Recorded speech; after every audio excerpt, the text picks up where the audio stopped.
we'll generally call a loop, some kind of cycle, because it's making me do something again. So as we discussed a little bit earlier, we're making a conscious effort here to introduce students to concepts without introducing them too much to the heavy theoretical math that might be behind these. And so this, this demonstration about following onto the phone book example where we did the counting by one page, counting by 2 pages, then showing binary search, this gives us a way to show the different powers or speeds of these algorithms without getting too heavy into the math just yet.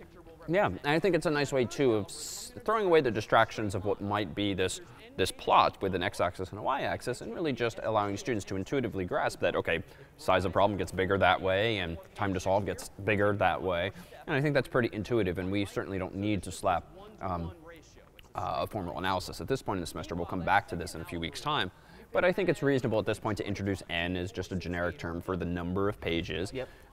Show the distinction between n and n over 2. And what I try to do generally, especially if I'm doing this demo not on a digital screen but on like a chalkboard, is draw a vertical line, as I'm sort of imaginatively doing with my finger here, to point out that every line on the yellow line is half as high as the red line. Right.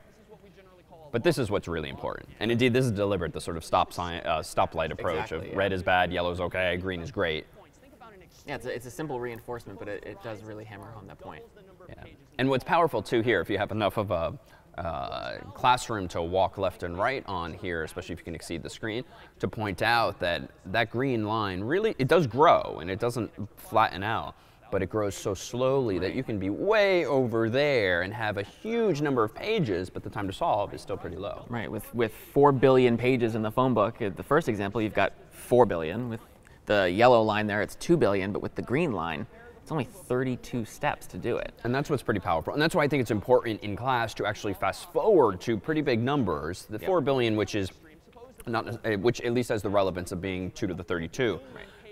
But to point out to students, just, my God, you go from that many pages so quickly to just one, it's, I think, more compelling than to only go up to like 1,000 pages, where dividing it in 10 times just is great, but it's not as it doesn't have quite that, that impact. I agree.